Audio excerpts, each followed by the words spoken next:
Et bonjour à toutes et à tous, j'espère que vous allez bien. Bienvenue pour cette vidéo quotidienne du 1er mars. Déjà, on est déjà en mars. Aujourd'hui, on va pas mal parler de Tao. On va faire un tour sur les news du jour et on va regarder un graphique, notamment sur Bitcoin, par rapport à la demi-heure du Bitcoin, ETH, BTC et un autre altcoin qui, je trouve, est intéressant pour ceux qui n'ont pas encore de ligne. On commence directement avec la note des cryptos où on voit qu'on a quelques échanges journée. Puis 62%, bah, ça vient de pump encore un peu bien plus. On a Axelar en fait, qui réagit tout simplement à la news d'un listing sur Binance, il me semble, je l'ai vu passer, mais pas dans les détails, mais je crois que c'est la news du listing de Axelar sur Binance. On voit en fait, bah, si c'est ça, la réaction complètement magnifique suite à cette news-là, et c'est pour ça que ça me rend bullish, encore une fois, hein, je vous en parle, et par exemple Tao ou Kaspa, où il y a plein d'autres altcoins qui ne sont pas encore listés sur les grosses exchanges comme Binance, et j'attends clairement une aussi jolie réaction pour des lignes que j'ai. Bon. Niveau Bitcoin Ethereum, Bitcoin repasse au-dessus des 62 000 $. On voit le graphique, mais c'est intéressant. On est clairement sur un prix où ça bataille, les bears et les bulls bataillent. On va voir qui va gagner. Et Ethereum, lui, continue son petit bout de chemin en direction des 3500 $. Il a corrigé aussi, mais quand même, il s'est mieux repris que Bitcoin. Lorsque vous vous souvenez, hein, mais il y avait une sorte de fake news de Coinbase où des soldes clients de Coinbase s'affichaient à zéro. Donc forcément, ça fait très peur. Et c'est à cause de ça que le BTC a perdu 6 ou 7 000 $ en moins d'une heure. Niveau des volumes, c'est astronomique, encore une fois. On est au niveau des 55 milliards de volumes pour BTC et pas loin de 25 milliards sur Ethereum. C'est vraiment des volumes qui sont très très très hauts. Il y a quelques semaines, bah, c'est Bitcoin dans les jours un peu mous qui avait les volumes de Ethereum maintenant. Donc vraiment, il y a des gros joueurs, comme d'habitude, hein, mais qui rentrent dans le marché. On continue, pardon. Sur Twitter, on a un graphique de Aurélien, je ne sais pas qui c'est, mais le graphique est très intéressant.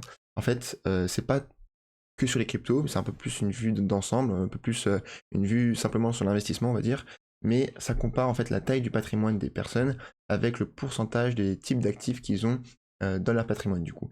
Donc nous, enfin moi en tout cas, ce qui m'intéresse, c'est être dans cette partie-là, hein, dans les, on va dire les ultra riches. Alors c'est pas encore vraiment les ultra riches, parce que les ultra riches, de manière précise, les ultra high net worth individuals, c'est les gens qui ont un patrimoine net de plus de 30 millions de dollars. Une fois que vous avez plus de 30 millions de dollars de patrimoine, les banques d'affaires, etc., vous classent dans une catégorie qui est les ultra riches. Donc là, eux, ils sont encore plus loin. On va dire quand même au-dessus de 2,4 millions, t'es quand même très très aisé. Et en fait, c'est intéressant de voir la corrélation entre le type d'actifs qu'il y a dans leur patrimoine. Donc on voit que je pense que le français moyen il est aux alentours d'ici et le français est clairement un grand fan de l'investissement immobilier. Rien que pour acheter la résidence principale, tu prends un prêt sur 20 ans, tu le rembourses à la fin de ta vie, entre guillemets, à 50-55 ans. Tu es propriétaire de ta maison, une maison qui vaut, ouais, on va dire, dans les 200 000, 300 000 euros. Et donc c'est normal que pour cette classe moyenne, entre guillemets, ce soit l'immobilier qui prenne beaucoup le pas dans le patrimoine. En revanche, moi, ce que j'ai trouvé intéressant, c'était que lorsqu'on commençait à s'approcher des gens qui étaient vraiment riches, mais en fait, c'était les actifs financiers, donc les marchés financiers, pas, évidemment pas les cryptos, mais on va dire les actions, tu vois, qui vraiment permettaient à ces gens de créer autant de richesses. Donc ceux qui ont vraiment pas trop de patrimoine, c'est forcément ils n'ont pas d'argent à investir, donc c'est des dépôts bancaires. Mais en fait, on se rend compte que les gens pour devenir vraiment riches, en fait, il y en a peu qui deviennent vraiment riches uniquement avec l'immobilier. Et ça, en fait, quand je me suis intéressé à l'investissement, c'est quelque chose dont je me suis rendu compte assez vite. En fait, l'immobilier, c'est bien, c'est safe, on peut le toucher, c'est palpable, etc. Mais moi, entre guillemets, je m'en fous un peu de ça. Moi, ce qui m'importe, c'est le rendement annuel déduit de l'inflation, par exemple. Donc le rendement de l'immobilier net, donc lorsqu'on déduit l'inflation, en réalité, il n'est pas si énorme que ça. Si on prend en considération, par exemple, que le S&P il est aux alentours des 8 ou 9% par an, alors il n'est pas net non plus, mais enfin, en tout cas, les marchés financiers sont bien plus attractifs que l'immobilier, par exemple. La seule contrepartie à ce rendement supérieur, c'est la volatilité. Et les gens souvent associent la volatilité au risque, et pour moi ce n'est pas le cas. C'est pas parce qu'un actif est volatile qu'il est risqué, tu vois. Le Bitcoin, oui, c'est très volatile, mais pour moi il est moins risqué qu'une action Apple, par exemple. Dans 25 ans, j'ai plus confiance que le Bitcoin sera là plutôt que Apple. Après ça c'est mon cas, etc. Mais c'est pas parce que c'est plus volatile qu'il est plus risqué, selon moi. Et j'ai l'impression que beaucoup de personnes associent voilà, c'est de la volatilité au risque. Moi en tout cas je ne suis pas du tout d'accord. Et tout ça pour dire que plus tard, je pense que moi, toute ma vie, hein, je vais être majoritairement euh, dans les actifs financiers, peut-être un peu d'immobilier, parce qu'au début c'était mon rêve, moi, d'avoir des immobiliers, d'avoir des rentes passives, etc. Mais au final, en termes de rendement pur, je pense que les actifs financiers, pour faire croître un patrimoine, c'est le plus efficace. Alors on passe un peu de temps dessus, mais c'est quand même intéressant de parler de l'investissement en général. Le bon point de l'immobilier, c'est qu'on peut faire ce qu'on appelle un effet de levier via un endettement auprès de la banque. Donc ça, c'est efficace lorsqu'on a entre guillemets un petit patrimoine pour se créer un plus gros patrimoine contre du temps, contre les 10-15 ans de notre temps. Bon, et une fois qu'on a un gros patrimoine, on peut aller sur les actifs financiers pour faire tourner les effets cumulés, etc.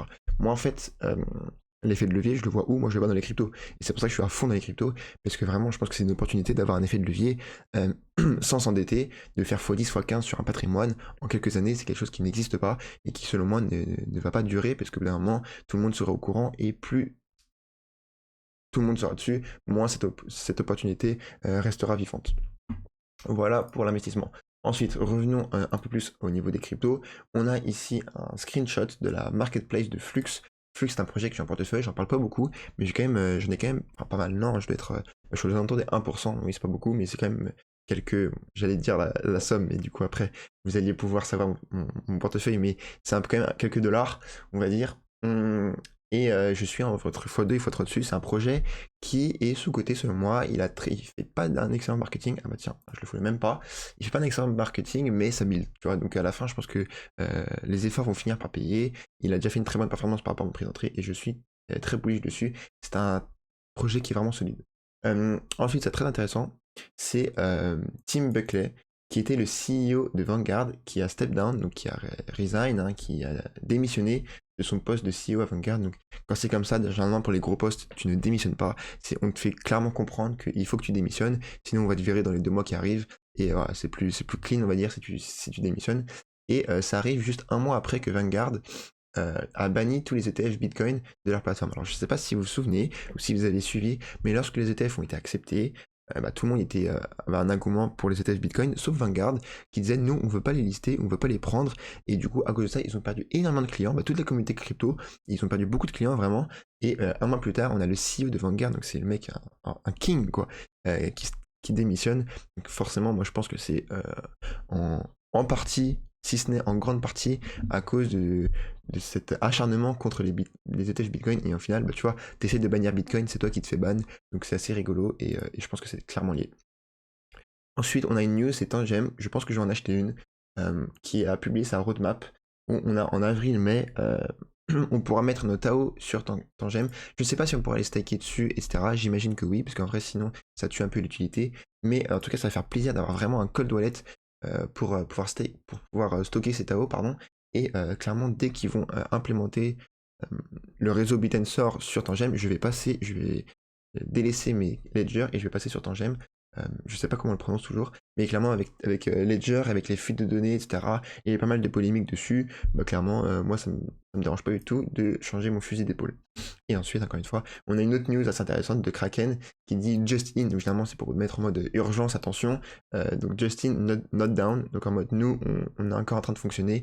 C'est un petit clin d'œil à Coinbase qui avait connu tous leurs bugs, et franchement, pour moi, ils ont du sang sur les mains, parce que c'est clairement une manipulation de marché, c'est leur faute, et ça se trouve, sans eux, on aurait déjà été dans les 67-68 000 dollars. Donc ils ont clairement du sang sur les mains. Allez, maintenant, niveau news, on a Edward Snowden, qui est un whistleblower, un lanceur d'alerte, qui annonce que pendant ce prochain cycle aussi, on va avoir l'annonce de au moins un gouvernement qui a accumulé du Bitcoin. Alors ça, c'est clairement possible selon moi, mais moi, ma vision initiale de la chose, hein, qui est sans doute amenée à évoluer, mais ma vision initiale, c'était que ce cycle, ça allait réellement être le cycle des institutionnels, parce que les gens pensaient que c'était le cycle dernier, mais en fait, pas du tout. Pour moi, ça va être ce cycle-là, donc tous les BlackRock, Fidelity, tous les fonds d'investissement, tout le monde qui met 1%, 1,5% de son épargne dans le BTC, donc c'est là vraiment un très gros cycle, avec un énorme afflux de liquidité, tu vois. Donc pour moi, c'est le cycle des institutionnels, ce cycle-là. Ensuite, après ça, je rêve peut-être un peu, mais ensuite, rebear market, et au final, le prochain cycle aussi, qui sera moins puissant, mais dans ma thèse, ça aurait été le cycle des gouvernements. Parce que le gouvernement, c'est lent, il faut que tout soit régulé, etc. Et je pense qu'un jour, ils vont acheter du Bitcoin aussi. Et selon moi, ça peut pas être ceci, que c'est trop tôt. Mais dès qu'ils vont voir qu'il y a tous les institutionnels, que ça commence à être vraiment régulé à peu près partout autour du monde, voilà, c'est comme ça que je voyais la chose. Dans peut-être 4, 5, 6 ans, quelques gouvernements, l'Italie, l'Espagne, vraiment voilà, des pays développés qui commencent à annoncer qu'ils accumulent du Bitcoin. Et donc selon ce lanceur d'alerte-là, ça pourrait d'ores et déjà commencer ce bull run qui arrive. Ensuite, on a la banque, donc Morgan Stanley, qui est franchement une institution énormissime, qui s'intéresserait à un ETF Bitcoin Spot et qui pourrait bientôt file pour son propre ETF. Clairement possible, c'est qu'en plus c'est pas une banque de mémoire qui est extrêmement contre les cryptos. Donc et après c'est simplement la suite logique de simplement tout BlackRock et Fidelity. En fait, eux, ils ont ouvert les portes à la régulation et désormais toutes les banques, tous les managers d'actifs autour du monde, bah ils vont commencer à apply à droite à gauche, et je pense que dans 2-3 ans, on aura beaucoup plus d'acteurs traditionnels qui seront dans le milieu des crypto-monnaies, et c'est forcément, c'est bullish pour le secteur des cryptos, parce que des institutions comme Morgan Stanley va apporter beaucoup de liquidité, encore une fois c'est toujours la même chose, mais ça va apporter beaucoup de liquidité à l'écosystème des cryptos, parce que rien que s'ils mettaient 0,5% de leur actif sous gestion dans Bitcoin, bah ça ferait quand même pas mal de dollars. Allez, on passe maintenant sur TradingView, sur une analyse un peu graphique qui va être rapide, mais on voit, on a eu la clôture mensuelle hier qui est absolument gigantesque. Alors j'ai vu passer pas mal de fois que c'était la plus grosse clôture mensuelle, etc., etc. Oui, ça l'est en termes de dollars, hein. On a ouvert à 42 000 et on a fini à 60 000 dollars, donc c'est quasiment 20 000 dollars, c'est énorme. Il y a 20 000 dollars de différence. 20 000 dollars, c'est plus que ce que valait un Bitcoin il y a 2 ans, tu vois. En janvier 2022, un Bitcoin, ça valait 15 000 dollars ou 16 000 dollars. Donc là, rien qu'en une clôture monthly, on a fait une variation qui est au-delà de cette valeur-là, donc c'est énormissime. Mais après, à prendre en perspective, par exemple, je pense qu'il est important aussi de regarder les variations en termes de pourcentage. C'est pour ça que moi, mes graphiques, ils sont tout le temps en logarithmique, en tout cas très souvent en logarithmique, parce que c'est le pourcentage qui compte. Ok, et en termes de pourcentage, on n'est pas la plus grosse bougie mensuelle de l'histoire du BTC, bien que cette bougie monthly soit extrêmement bullish. Ok, maintenant on regarde en daily, donc la bougie rouge, c'est uniquement, entre guillemets, mais à cause de la news de Coinbase, hein. Vraiment, la news de Coinbase, elle nous avait passé de 64 000 dollars à 60 000 dollars, c'est vraiment beaucoup. Et encore une fois, ça se trouve, sans cette news-là, et ben on aurait continué notre chemin et on serait peut-être allé aux alentours de la TH. Bref, en tout cas, on est repassé en dessous et là on est en train de se batailler, c'est pour ça que c'est ce que je disais en intro de vidéo, mais on est sur une grosse zone de confluence au niveau des 62 000 dollars, on a les boules et les bières qui se bataillent. L'idéal, ce serait de faire, encore une fois, l'idéal pour les gens qui sont bullish, ce serait de faire une grosse bougie daily, ou pourquoi pas aux alentours des 64-65 000 dollars. Enfin, je suis toujours pas habitué à parler de prix qui sont aussi hauts, mais avec beaucoup de volume, pour vraiment s'installer au-dessus de cette résistance, du coup, qui deviendrait un support, et ensuite on partirait pour une petite respiration, une latéralisation, et ensuite on irait s'attaquer à la TH. Et pour les birs, hein, pour ceux qui sont pas mal en stablecoin et qui souhaitent une correction, et ben eux ils ne veulent pas ce scénario-là, ils veulent simplement qu'on se fasse rejeter sur cette résistance et qu'on aille au niveau des 50 000 dollars, puisqu'en vrai, vu qu'on est monté en ligne droite, il y a très peu de résistance encore pour l'instant. Ok, moi je pense que là, franchement, c'est clairement dangereux, comme c'est un jeu dangereux, et s'il y a une correction, on peut clairement aller aux alentours des 50 000 dollars, ce qui représente quand même un moins 20, moins 25%, c'est quand même assez big. Ok, et moi, en fonction de ce scénario-là, je vais prendre une décision qui va être de me libérer quelques stablecoins. Je vais vous expliquer ça juste après. Juste avant, on a ETH, ETH qui avait franchi la barre des 3500 dollars. Je regrette de ne pas avoir laissé mon short ouvert, hein, parce que moi j'avais ouvert un long, pardon, ici, sur marge, donc aux alentours de 2000 dollars. J'ai dû le tenir jusqu'à 1500 dollars, franchement ça fait chier. Enfin, tu stresses un peu et ça m'a duré pendant très longtemps. Et du coup, dès que je suis arrivé à un break-even, je l'ai lâché. Mais là, j'aurais eu un 17 000 dollars de PNL. Mais bon, honnêtement, avec des si où on refait le monde, donc pas très très grave. Mais ETH, donc voilà, qui représente pas mal de force, mais il est quand même assez loin. Il est plus loin de son ATH que le BTC par exemple, et on va aller voir un graphique juste après pour analyser le lien entre ETH et pour BTC. Ici on est sur la Bitcoin dominance, hein, donc j'en avais parlé durant ma dernière quotidienne. Il me semble qu'on était juste avant d'arriver sur cette grosse résistance, hein, cette trendline qui fait office de résistance, et on voit que ça réagit parfaitement bien. Il y en a la Bitcoin dominance qui baisse, donc on a un peu vu que c'est pas BTC qui baisse, qui a très peu baissé, c'est plutôt la liquidité qui est en train de légèrement se déverser sur les altcoins. L'idée, c'est comme d'habitude, d'aller venir checker en bas et ensuite break out tout ça à la baisse pour commencer à initier une alt season qui sera selon moi extrêmement puissante. Dans le même genre de graphique, on a la paire ETH-BTC où on voit que ici ETH a grave sous-performé le BTC, mais encore une fois, cette charte-là, c'est une pattern qui est haussière, et lorsqu'on va péter ce biseau descendant à la hausse, je pense que ETH va aller retaper son ATH très très rapidement. Ok. Et ensuite, voilà, du coup, pour ma prise de liquidité, parce que mon plan, moi, alors ça, je voulais faire une petite précision aussi, mais je regarde aussi d'autres youtubeurs, parfois, hein, une fois toutes les 4-5 jours, on va dire. Mais clairement, moi, je suis plus risqué que les autres. Alors, je suis youtubeur, oui et non, tu vois, je suis pas influenceur, rien du tout, tu vois. Juste, je dis mon avis sur YouTube, quoi, on va dire. Mais je sais que je suis clairement plus ouvert au risque que la majorité des autres personnes qui font des vidéos sur YouTube. Et je ne pense pas comme eux. Donc moi je pense que c'est une bonne chose de ne pas être comme la majorité des gens. Je pense que c'est là où on a notre edge, simplement. C'est ce qu'on appelle être quelqu'un de polarisé, il me semble. Et moi je tends à être polarisé dans tout, tu vois. Tu vas aimer les pâtes au pesto, je vais aimer, enfin, tu vas pas aimer un plat, je vais tendre à l'aimer parce que je trouve ça cool d'être différent. Et je n'aime pas rentrer dans les rangs, entre guillemets, être un simple mouton, bien que certains gens qui n'ont rien de différent peuvent être très heureux. En tout cas, moi, c'est pas ma personnalité. Bref, et ça, c'est aussi vrai dans l'investissement, tu vois. Donc, lorsque les gens ils disent, ouais, faut vendre, faut rester typiquement, donc là, je vous parle d'un youtubeur qui prône le fait d'être toujours à 15 ou 20% en stablecoin sur un marché. Mais moi, je ne suis pas d'accord. Alors, qui a raison après, bah, je ne sais pas. Mais typiquement, en tout cas, récemment, je sais qu'il a fait un move. Je vais pas le citer parce que clairement, en plus, c'est quelqu'un que j'aime bien, aucun problème. Mais les gens, même moi, hein, c'est possible, mais en fait, les gens que vous allez écouter tous les jours vont vous parler que de leurs meilleurs moves et pas de leurs pires moves. Par exemple, même moi, je vais vous parler que de mes bons calls, mes moins bons calls, je vais pas vous en parler, tu vois, par exemple. Euh, Typiquement, un des mauvais calls que j'ai fait au tout début de la chaîne, j'ai callé un truc et 2 jours après, ça a rug pull. Moi, j'ai perdu genre 12 000 $ dessus et franchement, bah ça, voilà, là, je vous le redis maintenant, mais tous les jours, je vais pas vous rappeler ça, tu vois. Et donc, les nouveaux qui arrivent sur la chaîne ne savent pas ça. Et ils entendent que les bons calls. Et donc, par exemple, je sais que ce youtubeur-là, qui est quand même assez connu, a vendu un BTC à 33 000 $ dans l'objectif de le racheter à 30 000 $. Je me dis, putain, mais même s'il a sans doute plusieurs BTC, comment tu peux vendre tout un Bitcoin pour le racheter 10% moins cher? Et donc, il a vendu à 33 000 $ et on n'a jamais eu de correction. Et là, aujourd'hui, le BTC, bah, il vaut 62 000 $. Donc, il a eu un manque à gagner de 30 000 $.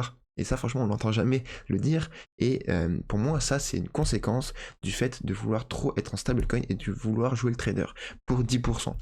Donc clairement, moi, c'est pas ma philosophie. Et là, encore une fois, bah, il prenait le fait d'être à 15-20% en stablecoin. Malgré tout, quand même, moi, parce que là, je suis quand même à 0% de stablecoin, et je sens quand même venir une petite correction comme tout le monde. Donc j'ai envie de me protéger, une sorte de me hedger face à cette correction qui arrive. Donc moi, je ne veux pas être à 20% de stablecoin, je veux être entre 5 et 10% en stablecoin, ok? Et je pense que ça va être aux alentours de 6-7%, puisque déjà 6-7% de mon portefeuille, ça fait quand même quelques dollars, et je serais confortable dans ma tête si correction il y avait. Bon, vu que mon wallet c'est majoritairement du Tao, on est à 50% du Tao. Euh, Moi j'attends Tao au niveau, voilà, qui viennent vraiment break son ancien ATH. J'aimerais attendre entre les 800 et les 1000 $. Et lorsqu'on est ici, je vais vendre genre 6-7%, c'est trop, mais peut-être 5-6% de mes Tao. Déjà ça me rembourse largement ma mise initiale et j'aurai quand même un joli bug du SDT en cas de correction qui arrive. Et parce que moi j'attends une correction quand même. Bien que je sois bullish sur le long terme, on va dire, je suis quand même bearish sur le court moyen terme. Hein. Ça fait trop longtemps qu'on n'a pas corrigé. Là, si on se tape à moins 25% sur le BTC, bah, on est à 45 000 $. Arrêtez, moins 45 000 $, il y a pas mort d'homme, tu vois. Même 30 000 $, ça va faire moins 50%. Graphiquement, il n'y a pas mort d'homme de retourner aux 30 000 $. Du coup, voici ce que j'en pense. Et mon plan, donc ça va être de vendre 5% de Tao, 5% de Cubic qui a extrêmement bien performé, etc. Et pourquoi pas 5% de Caspa, qui sont mes 3 plus grosses lignes. Voici mon plan. Ensuite, autre news qui est aussi particulière sur Tao, c'est le registration cost. Donc ça, qu'est-ce que c'est? Qu'est-ce que ce graphique? C'est simplement le coût de enregistrer un subnet sur le réseau Bitensor. Donc actuellement, on a 32 subnets possibles et on voit qu'il y a eu un enregistrement de subnet qui valait 2700 Tao. Donc les gars, 2700 Tao, c'est genre 1,8 million actuellement. Donc c'est énormissime. Donc c'est là, en fait, parce que ça, c'est quelque chose qui est dynamique. Donc faut pas se dire, ouais, ça bloque les portes d'entrée, etc., etc. C'est que pour les riches. Non, c'est juste l'offre et la demande. Vu qu'il y a énormément de demandes pour enregistrer un subnet sur Tao, bah, le prix le suit simplement. Et le jour où il y aura plus de demandes, où ça va se calmer, et bah, le prix d'enregistrement d'un subnet va chuter à, je sais pas, comme avant, à 100, 200 Tao, tu vois, par exemple. mais juste là, en fait, il y a tellement de demandes pour enregistrer un subnet que le coût d'enregistrement va augmenter énormément. Et donc ça, c'est extrêmement bullish. Et après, vous inquiétez pas, ceux qui disent ouais, ah ouais, pour moins de 2 millions, tu peux pas enregistrer un subnet, c'est faux, parce que bientôt, je pense que cette année-là, on va commencer à passer à 64 subnets sur Tao, donc forcément, ça va être divisé par 2, etc., etc. Donc il y aura beaucoup plus de place, il y aura plus d'offres, donc le prix de ce graphique-là va être amené à la baisse. Donc tout ça pour dire qu'il y a beaucoup de subnets, il y a des gros players, parce que pour mettre 2 millions, qui met pas dans le vent, mais pour mettre 2 millions juste pour acheter un slot, c'est quand même beaucoup d'argent, et c'est des vraies entreprises qui commencent à être derrière là, qui commencent à être derrière, et je pense que c'est une tendance qui va faire que s'accélérer sur Tao. Je suis extrêmement bullish sur Tao plus que jamais, entre guillemets. Et ensuite on a Alephium qui vient de mêcher, non, il me semble, parce que tout à l'heure il n'y avait pas cette mèche dégueulasse. Donc voilà, exactement. Alors là, typiquement, parfait. Je vais vous montrer un daily. Quand j'ai préparé la vidéo, on n'avait pas cette mèche, pardon. On n'avait pas cette mèche sur la trendline qu'on suit depuis longtemps, hein. Donc là, je viens d'arriver sur la vidéo et on a cette mèche.